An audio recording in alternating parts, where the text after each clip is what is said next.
अस्सलाम वालेकुम। पाकिस्तान ने अफ़गानिस्तान के 3 सूबों में टीटीपी और जहां दाइश के ठिकाने हैं उनको हिट किया है।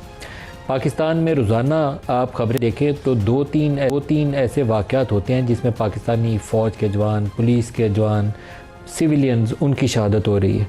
और दुनिया का कोई भी मुल्क हो, जितना भी चाहे कमज़ोर हो, वो कभी ये बर्दाश्त नहीं करेगा कि उसके इलाकों के अंदर घुसकर हमसाया मुल्क से या किसी और जगह से दहशतगर्द आएँ और उसके शहरियों को निशाना बनाएं।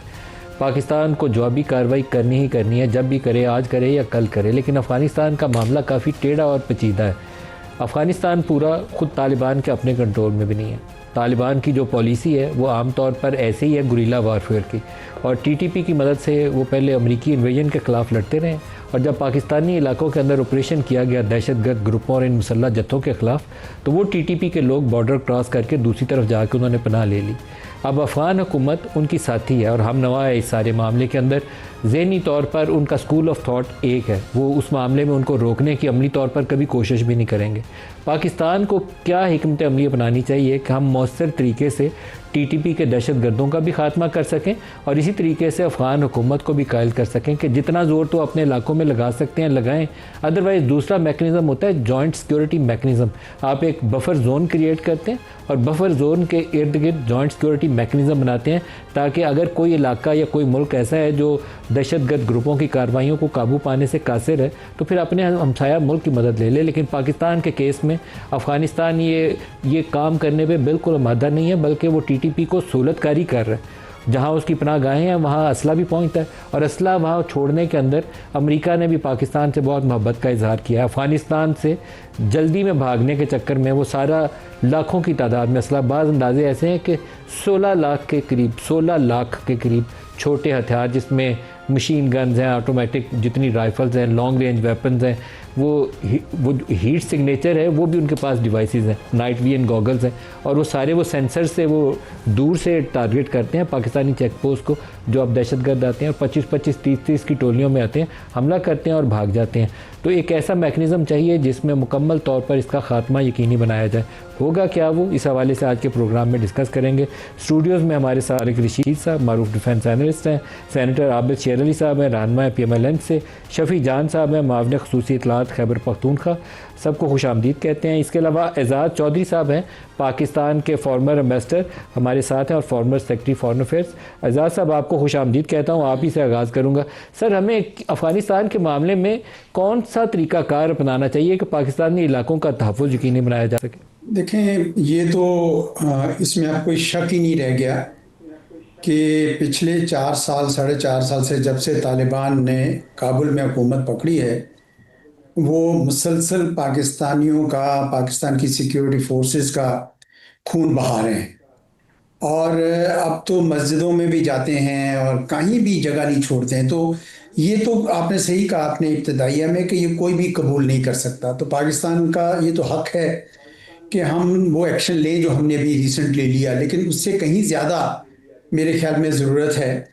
पहला तो ये है कि हमने अच्छा किया है कि उनके साथ डिप्लोमेटिक चैनल्स बंद नहीं किए। वो भारत वाला रवैया ठीक नहीं है कि जी स्पोर्ट्समैन हाथ भी ना मिलाएं, हमें वो करते रहना चाहिए। साथ ही साथ जिन लोगों ने 2020 का माहदे में उन्होंने एक किस्म की गारंटी दी थी, वो भी, उनका भी दबाव हो सारे जो नेबर्स हैं अफगानिस्तान का, क्योंकि आज पाकिस्तान की बारी है तो कल किसी और की होगी, ये तो शर्पसंदी करते रहेंगे, और तो इस वजह से वो भी प्रेशर अपनी तरफ से होना चाहिए। लेकिन मेरे ख्याल में सबसे जो इफेक्टिव है वो है बॉर्डर मैनेजमेंट।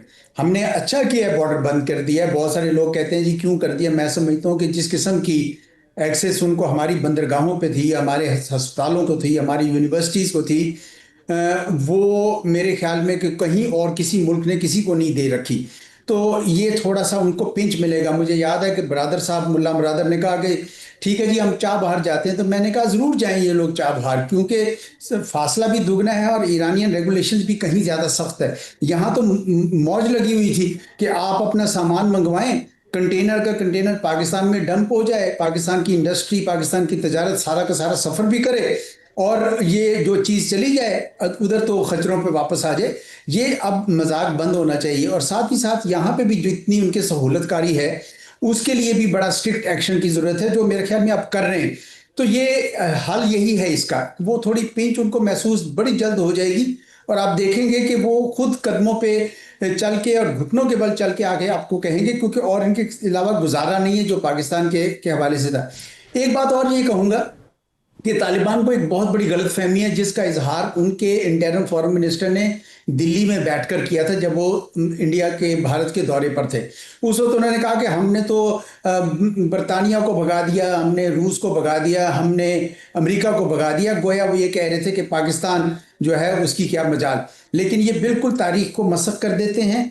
ये बरतानिया को बिल्कुल नहीं भगाया था। सेकेंड एंग्लो अफगान वॉर के बाद इन्होंने बिल्कुल वो शिकस्त भी मान के ड्यूरन लाइन को भी बॉर्डर माना था और सारा सिलसिला हमारे तारीख पता है। इसी तरह रूस जो है वो जब तक पाकिस्तान, अमेरिका और सऊदी अरब मिले तब रूसी वापस गए, और तीसरा अमेरिका इसलिए चले गया कि बाई पार्टीजन सपोर्ट थी और वो उनको कि जी वहाँ डिस्टेंट वॉर से नहीं होना। और पाकिस्तान अगर इनकी मदद ना कर रहा होता तो ये आज भी पहाड़ों में लड़ रहे होते और मर खप गए होते। तो ये मेरे ख्याल में ये हमें ये भी जहन में रखना चाहिए। कुछ हमारे लोग हैं जो उनको यूलोजाइज करके इस तरह का पेश करते हैं।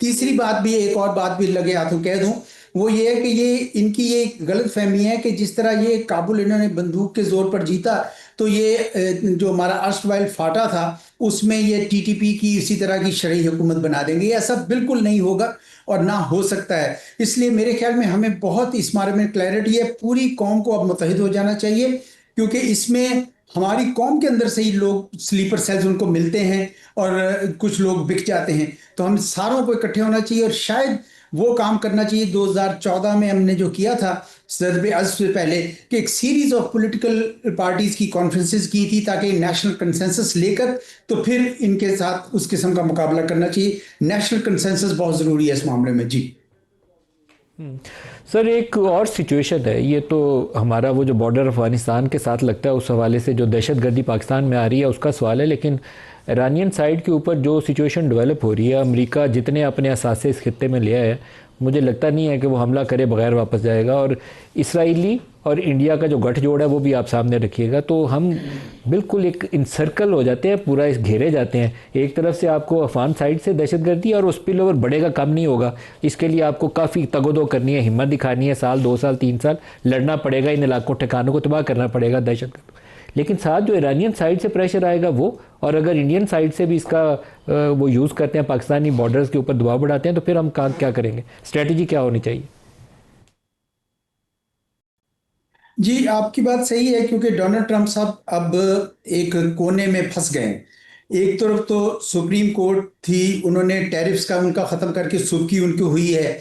दूसरी तरफ एप्स्टीन फाइल्स में उनका नाम आता है, उसके हवाले से वो तवज्जो बटाना चाहते हैं। और तीसरा, उन्होंने इतना ज़्यादा मिलिट्री साजो सामान जमा कर लिया कि अब उनके पास कुछ ना कुछ तो करना ही करना है। इसराइल का दबाव भी बहुत ज़्यादा है उनके ऊपर, क्योंकि इसराइल चाहता है कि इस वक्त उनका ख्याल है कि ईरानी कौम इस वक्त बहुत कमज़ोर है, तो अगर कुछ कर गुजरें।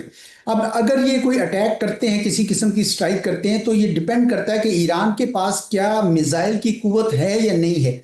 अगर तो ईरान के पास वो कुव्वत है मिसाइल की जिसका वो दावा कर रहे हैं, तो फिर तो अमरीकी मफादात इलाके में बिखरे पड़े हैं, ये जंग ज़्यादा तूल नहीं पकड़ेगी, ईरानी जवाब देंगे और ये ख़त्म हो जाएगा सिलसिला। लेकिन अगर ईरान के पास वो कुव्वत नहीं है, तो फिर बहुत ज़्यादा यहाँ पे मसाइल बढ़ सकते हैं। एक बहुत बड़ा क्यास ईरान में आ सकता है। नेचुरली सारे नेबर्स बशमूल पाकिस्तान जो है उसका मसाइल का शिकार हो सकता है। मेरी ज़ाती असेसमेंट ये है कि ईरान के पास वो कुव्वत है और वो जवाब दे सकता है, और इसलिए ज़्यादा जंग तूल मेरे ख्याल में नहीं पकड़ेगी। अलबत्ता ये ज़रूर है कि अमेरिका के अंदर भी अब आवाज़ बड़ी शिद्दत से उठ रही है कि हम क्या इसराइल के पिट्ठू हैं? क्या इसराइल इस तरह हमें चला सकता है? वो टकर कार्लसन जो है, जिन्होंने वही मैं उन्हीं का सुन रहा था कि वो बाकायदा इस मामले में आवाज उठा रहे हैं कि हम क्यों उनके पीछे लगे हुए हैं। तो आवाज अमेरिका के अंदर भी बहुत ज्यादा हो रही है, तो ज्यादा जंग लंबी नहीं कर सकते। जी जी, बहुत शुक्रिया आपका, एज़ा आपने हमें ज्वाइन किया। जल्द तारिक साहब, आपका तजिया क्या कहता है? एक तरफ तो पहले अफगानिस्तान वाला मामला देख लें, इसको कैसे समेटें कि फैले नहीं ज़्यादा? देखिए, अफ़गानिस्तान के बारे में हमें ये समझना चाहिए। हम तो समझते जब 2021 में इनकी हुकूमत आई कि ये तो हमारे हैं, हम इन्हें सपोर्ट करते रहे, 40 साल से ज़्यादा इन्हें हमने सपोर्ट रखा, पनाह दी, मेहमान नवाजी की। और देखिए काबुल में इनके कब्जे के लिए भी हमारे उस वक्त के जो चीफ थे वो हम बैठ के चाय पी रहे थे, यहाँ तक हमारी हाँ support यहाँ तक था, मतलब वो बड़ा एक स्ट्रेटेजिक ब्लंडर था कि मीडिया के सामने जाके ऐसे बातचीत करना। अब देखें मोदी साहब 25 तारीख को जा रहे हैं इसराइल। इंडिया फुल तरीके से अफगानिस्तान में इन्वॉल्व है और मुसैद भी इन्वॉल्व है। ISKP को किसने ला के बसाया अफगानिस्तान में? अमरीकियों ने। तो अमेरिका के पीछे कौन है? इसराइल। तो यहाँ भी कौन पुश कर रहा है अमेरिका के पीछे से? इसराइल है, इसराइल पुश कर रहा है। तो इसराइल पूरी तरह इन्वॉल्व है अफगानिस्तान में भी और ईरान में। हमें ये गेम समझनी होगी। मैं ये समझता हूँ कि पाकिस्तान की जो पॉलिसी है इसमें थोड़ा सा हमें ये दिखाना होगा कि हम इनसे डिप्लोमेटिक चैनल खोलें, इनसे बातचीत करें, खुद भी करें। किनसे करें? अफगानियों से खुद भी करें, और साथ जो रीजनल ममालिक जो इनके पड़ोसी हैं, खासतौर पर ईरान, चाइना, ताजिकिस्तान, उज्बेकिस्तान और तुर्कमानिस्तान, सऊदी अरब, सऊदी अरब का बहुत ज्यादा इन्फ्लुएंस है। सऊदी अरब को आपको एंगेज करना पड़ेगा। मुल्क है ना जो इसके नेबर्स हैं, इनको इन्वॉल्व करें, क्योंकि वहां से टेररिज्म, ताजिकिस्तान में देखो इन्होंने कितने चाइनीज मार दिए, और वहां पे पकड़े गए उसके मुसैद को खबरें पहुंचाते हुए अफगानी। फिर खबर आई कि $1000 पे जो मर्जी इनसे करा लें। तो ये नेबर्स को भी नुकसान पहुंचा रहे हैं। फिर हमारे जो मुस्लिमान ममालिक है, खासतौर पर सऊदी अरबिया का आपने जिक्र किया, तुर्किया और कतर जी, इनसे हमें बातचीत करनी चाहिए। तो एक regional extra regional approach adopt करनी चाहिए, और तमाम सबूत जो है देखिए हमने तो जवाब दिया अंडर आर्टिकल 51 के तहत। हम पे अटैक कर रहे थे, हमारा देखें 100 से ज़्यादा बंदे शहीद कर दिए अफगानिस्तान में और ज़ख्मी हुए। उसके बाद आप ये देखें कि बन्नू में हमारे कर्नल साहब परसों शहीद हो गए, देखें रोजाना हो रहे हैं। और बाजौड़ में 16 हमारे सिक्योरिटी एहलकार शहीद हो गए। देखिए कब तक हम जनाजे उठाते रहेंगे। और आज की खबर सुने कि करक में फ्रंटियर कॉन्स्टेबलरी के लोगों को जिंदा जला दिया। अब कहते हैं मुसलमान है जी, कोई मुसलमान, देखिए हम तो कहते हैं एक मुसलमान को मारा तो पूरी स्थानीयत को मार दिया, ये जिंदा जला दिए। और कौन है? पश्तून, मारने वाले भी पश्तून है। तो हमें ये साजिश समझनी होगी, और ये तालिबान जो बेवकूफ़ है इन्हें भी समझानी होगी। और ये सिर्फ पैसा इनको लगा हुआ है, और इन पे प्रेशर डालना होगा, और अमेरिका से भी बात करनी होगी क्लैरिटी के साथ कि जी आप हमारे साथ हैं या किसके साथ हैं। उन्होंने हमें 9/11 में कहा था ना, अमेरिकियों से तो पूछना चाहिए, आर यू विद अस और विद जो था टेररिस्ट के साथ। उनसे पूछेंगे आप हमारे साथ हैं किसके साथ हैं, उनसे भी बात करें।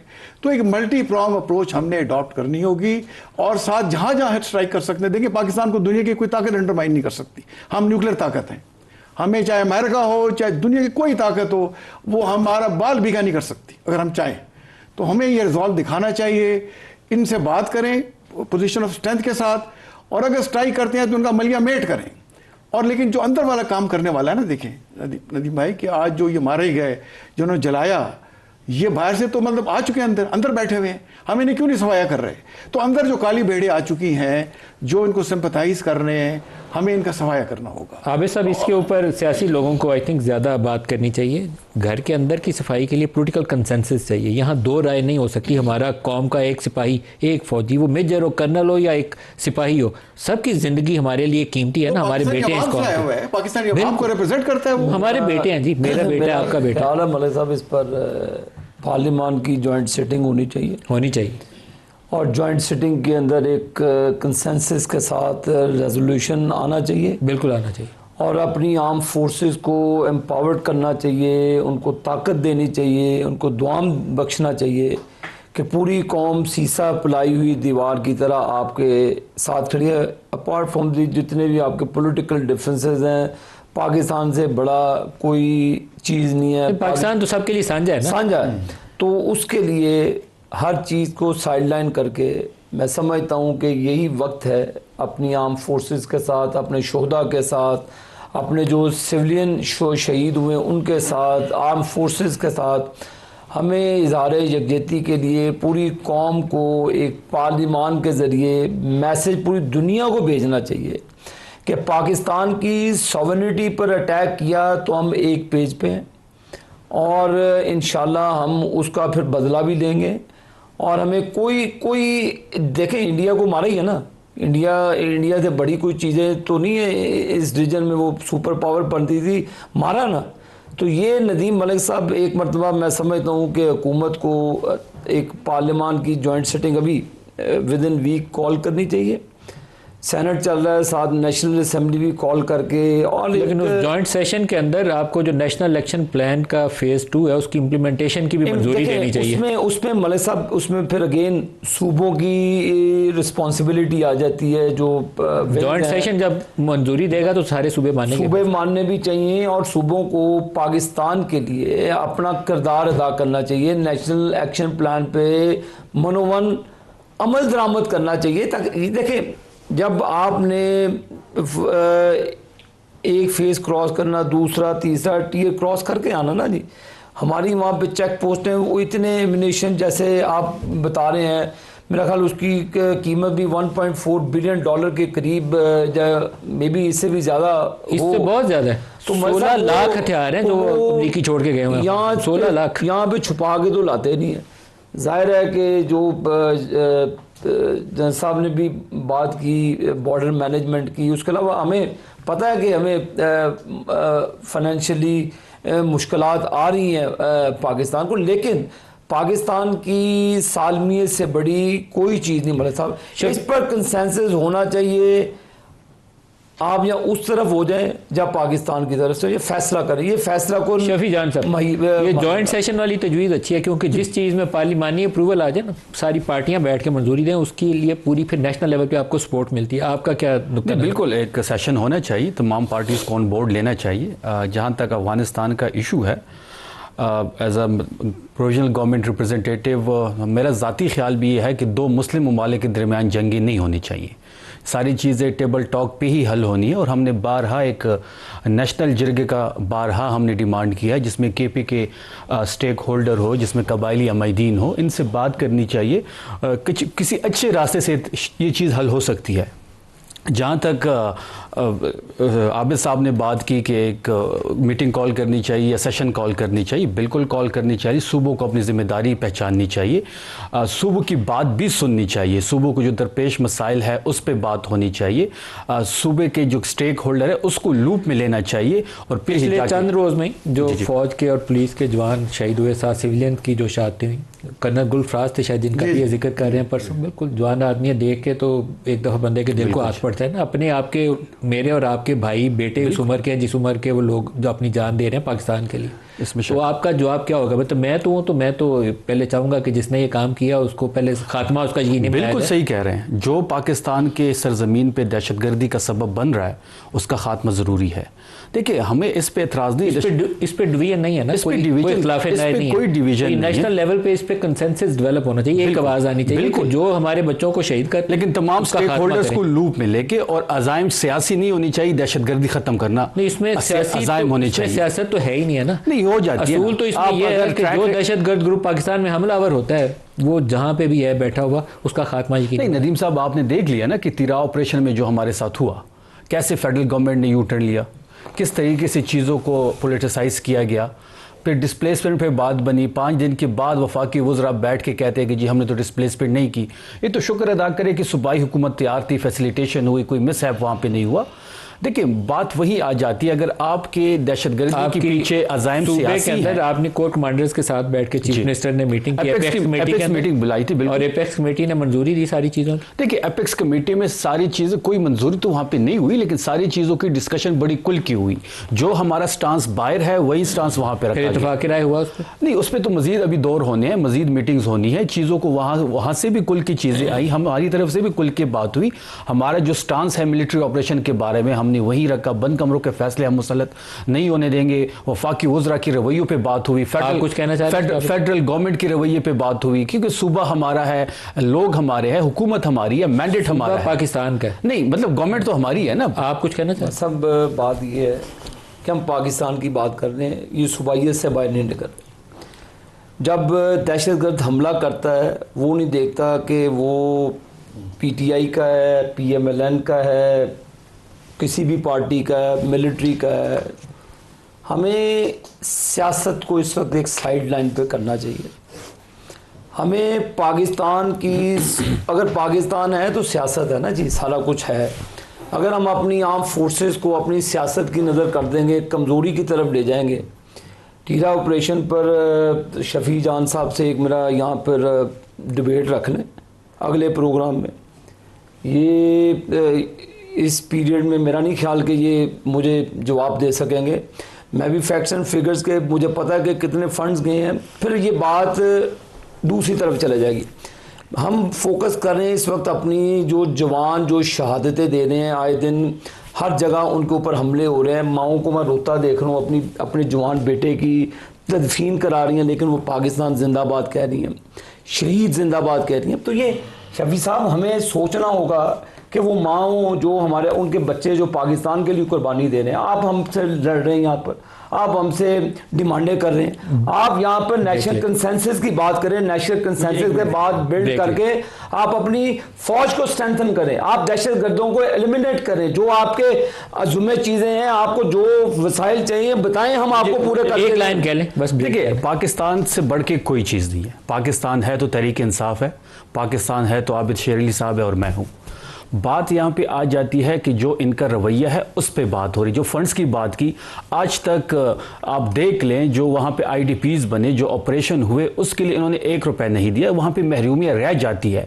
जो इनका रवैया है वहाँ के लोगों के हवाले से वो अफसोसनाक है। मैं उस रवैये पे बात कर रहा हूँ। अगर आबिद शेर अली साहब ने फंड्स पे कोई प्रोग्राम करना है, बिल्कुल कल कर रख लें, मैं अपने डॉक्यूमेंट्स के साथ आऊंगा। बिल्कुल, आप अपने फैक्ट्स एंड फिगर्स, कोई बिलियन रुपये आपने डायरेक्टली वहाँ पे दिए, आपने सूबे को 1 रुपया नहीं दिया, आपने सूबे को 1 रुपया नहीं दिया। ब्रेक से वापसी पर बात करते हैं, हमारे साथ रहिएगा। प्रोग्राम रख।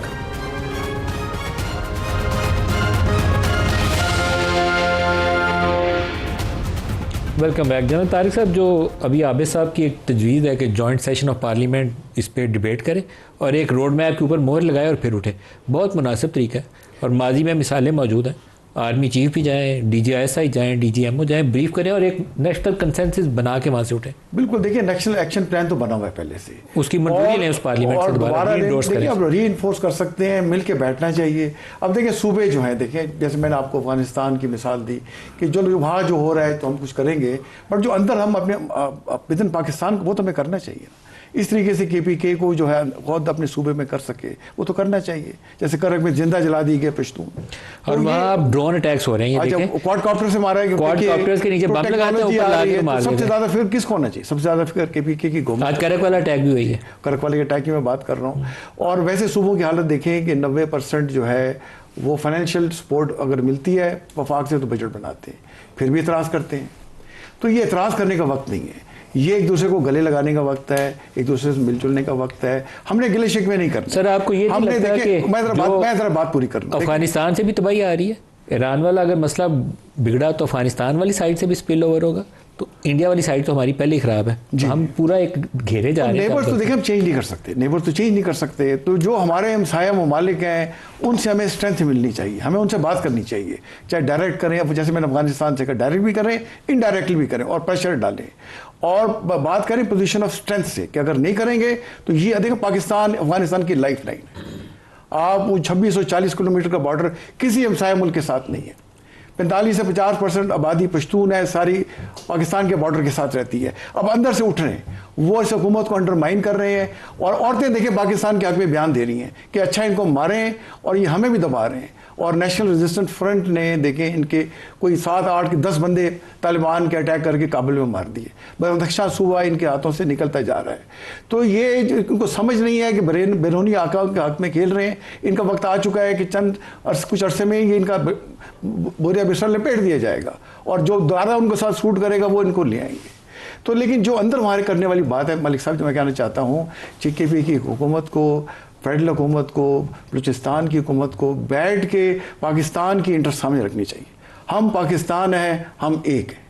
जहाँ पाकिस्तान की सालमियत की बात आएगी और ये दोनों सूबे ज़्यादा अफेक्टेड है, वफाकी हुकूमत को इनके साथ खड़ा होना चाहिए, उन्हें वफाकी हुकूमत के साथ खड़ा होना चाहिए और हम मिल के इस दहशतगर्दी को ख़त्म कर सकते हैं। पाकिस्तान देखें इंशाअल्लाह हमारा ईमान है कि रहती दुनिया तक कायम रहेगा। इस्लाम के नाम पे बना है, इसको मुश्किलात ज़रूर आएंगी, बट हमारा जो ताबनाक मुस्तकबिल है, जिस रास्ते पर हम चल पड़े हैं, दुनिया की कोई ताकत नहीं रोक सकती। हमने सिर्फ इत्तेहाद पैदा करना है, पाकिस्तान के मुस्तकबिल पर यकीन रखना है और एक दूसरे को मदद करनी है, साथ मुल्क मिल के खड़ा होना है। ये हमारा ऑब्जेक्टिव होना चाहिए। आबिद शेर अली साहब, जो दाखिली इत्तेहाद है ना, उसके लिए सारों को दिल बड़ा करके साथ बैठना चाहिए।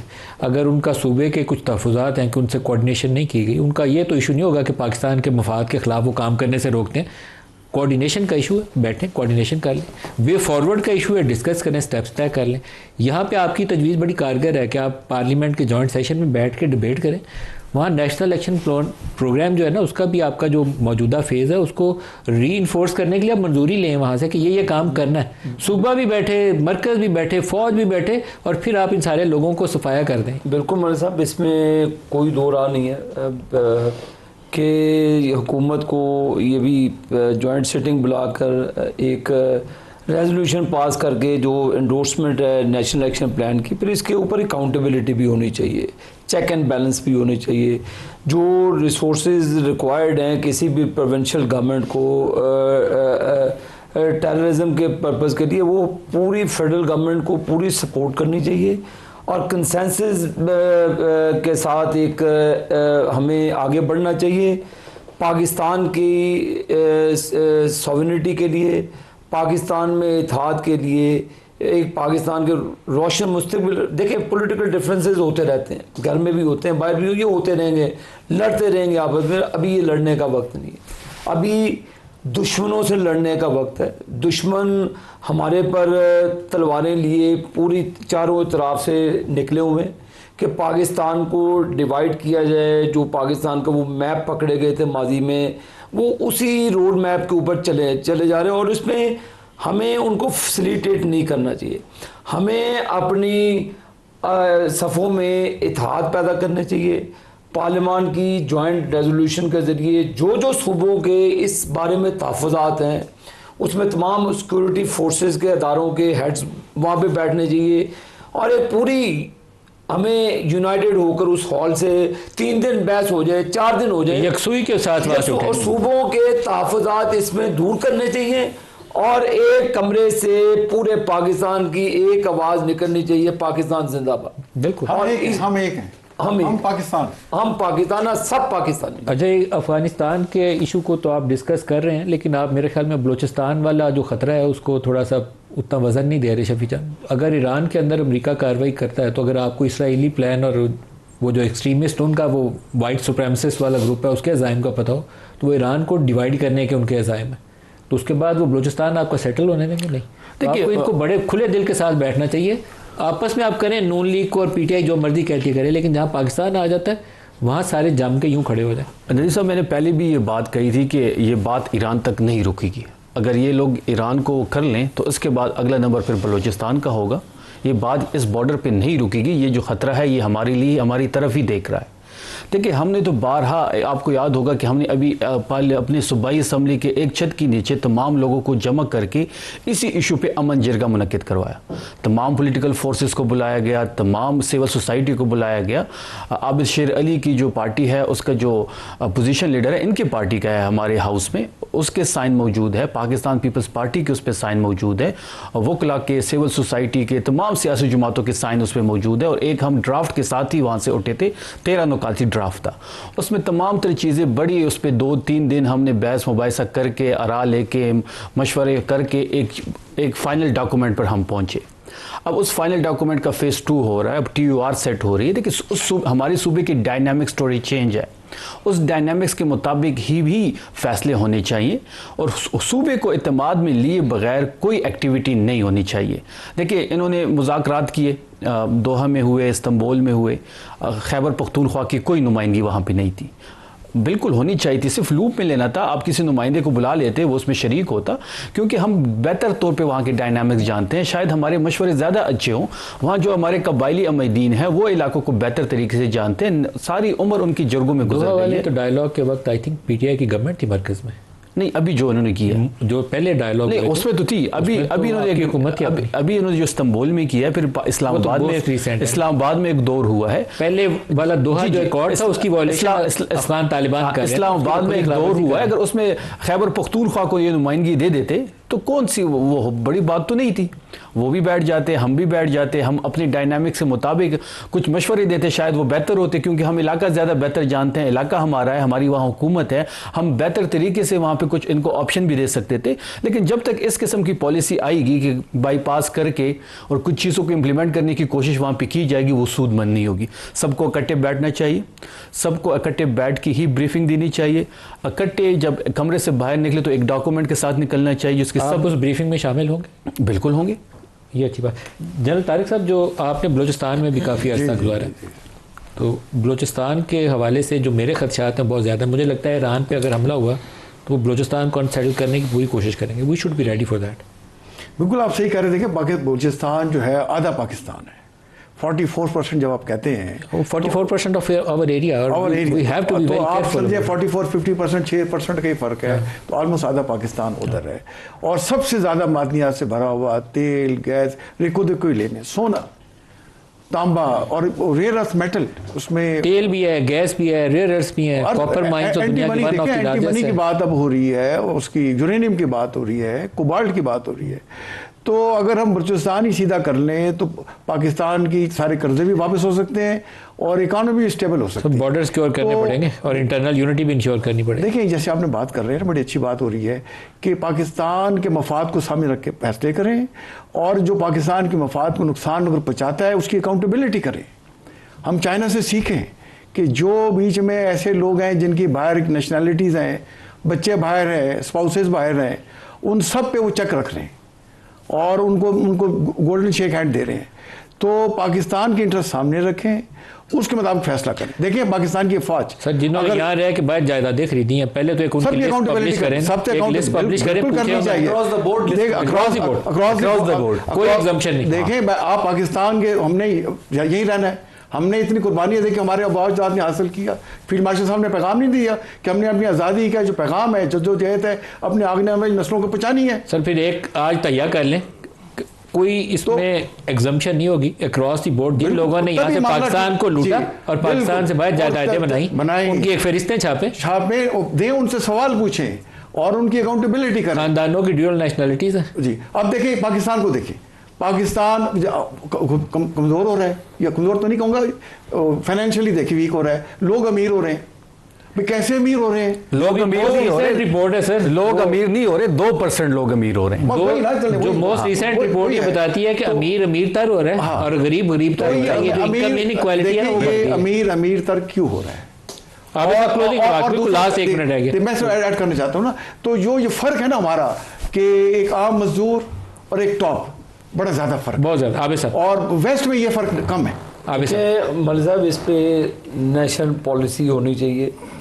कारोबारी हजरात हैं, हर चीज़ कोई अपने स्टेट बैंक के ज़रिए कोई इस तरह के कवानीन लाएँ ताकि लोग दूसरे ज़राए से बैरून मुल्क पैसे मुंतकिल ना करें। एक अकाउंटेबिलिटी, चेक एंड बैलेंस होना चाहिए। लीगल चैनल से वो भेजेगा ना जिसके पास हलाल की होगी। हलाल की होगी, आप भी बाहर जा सकते हैं, मैं भी जा सकता हूँ, कोई भी जा सकता है।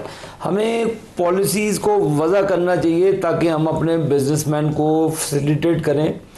और देखें, हमारा हमसाया क्या करता है, उनके बिजनेसमैन ही सॉफ्ट इमेज अमेरिका में, दुनिया में वो ही लिए फिरते हैं, उनकी फिल्म इंडस्ट्री ले लें, हर चीज़ ले लें।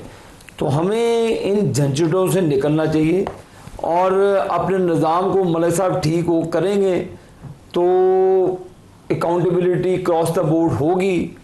तो जो अभी आप गुफ्तगू कर रहे हैं तो फिर ही मामला चले। एक लाइन में कुछ कह सकते हैं आप? देखिए, बात बड़ी सिंपल है कि पाकिस्तान सबसे पहले है, इसमें कोई शक नहीं है। अब सबको मिलके बैठ के ही इन इश्यूज़ पे, जो दहशतगर्दी का इशू है, इस पर कंसेंसस पैदा करनी होंगी। और ये जो जिम्मेदारी है ज़्यादातर वो फेडरल गवर्नमेंट की है, कि सबकी है, मेरी भी आपकी है। नहीं, अपने हिस्से का ज़्यादा जिम्मेदारी इनकी है। और सूबों का जो रोल है उसको मानना चाहिए और सूबों को बाईपास नहीं करना चाहिए। शफी जान साहब, इसमें मैं तो एक ऐड कर सकूँ नदीम साहब, हम ये कहना चाहिए, जैसे बात हो रही है, बहुत अच्छी बात हो रही है, हम एक हैं, हम पाकिस्तान हैं। बिल्कुल। जनरल तारिक रशीद साहब, सबका शुक्रिया। आज के लिए इतना ही इजाज़त दीजिए। अल्लाह हाफ़िज़।